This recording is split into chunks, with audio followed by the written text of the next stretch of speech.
Então, um pastor que influencia uma igreja a ter um pensamento cotidiano, terreno, que se envolve muito mais com as coisas dessa vida do que se relaciona com as coisas de Deus, certamente pagará um preço grande. Então, isso não é o padrão bíblico em que Deus quer que nós passemos para aqueles que nos ouvem. A responsabilidade de transmitir os vernáculos e as respostas de Deus à luz da Bíblia, ele é de grande importância, irmãos. Por isso que temos que ter muito cuidado com o que nós escutamos e ouvimos por aí. Se não é amparado, até eu mesmo, tá? Se não é amparado, faça como alguns irmãos aqui.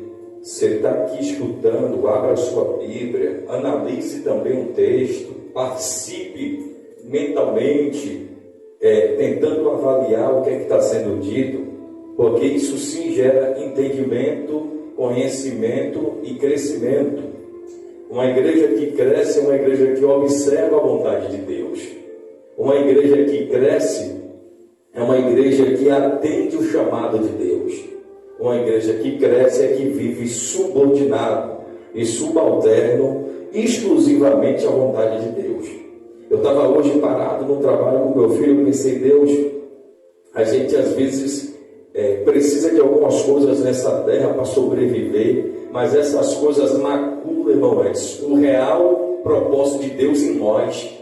Quando nós olhamos aos nossos redores e vemos tantas coisas materiais, a gente começa a desejá-la a ponto de suplantar o desejo de servir a Deus na íntegra, como Ele quer, para que alcancemos a maior virtude, o maior prêmio que Ele, entregando a sua vida, nos deu, que é a salvação e a moradia eterna.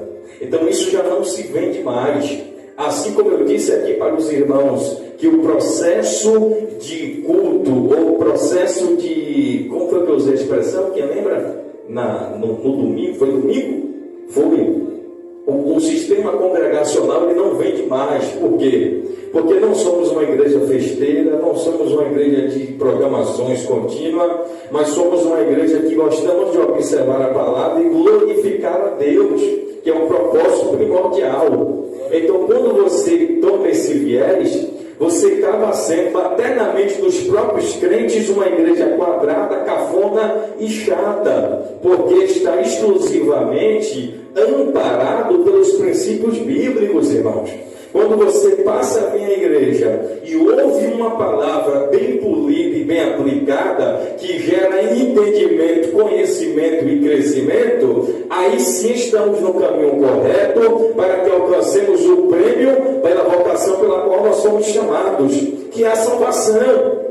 Se acontecer agora, eu cair aqui, ou alguns irmãos ter que partir, nós temos que ter a certeza absoluta daquilo que nós ganhamos em Cristo em virtude da sua morte, que é a nossa salvação. Você pode conquistar carro, você pode conquistar casa, você pode ter um bom emprego, mas se nós não tivermos uma vida pautada em Cristo, partiremos e lá não tem como dar uma desculpa para Ele. Então observe que todo relacionamento da Bíblia ele é eterno e não tem fim. As misericórdias do Senhor são as causas de nós não sermos consumidos. Aleluia.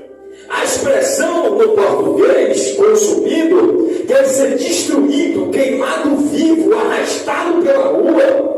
Irmãos, o diabo tem tanta fúria para comigo e para conosco, que se ele pudesse, como o Senhor disse lá no Salmo, se o Senhor não estiver ao nosso lado, ora, diga Israel, se o Senhor não estivesse ao nosso lado, os nossos inimigos teriam nos engolidos vivos. Você sabe o que é isso? O fato de o inimigo tentar nos engolir vivo é para não nos dar chance de nós lutarmos contra ele. E os crentes estão brincando nesses últimos dias. Deus já está às portas.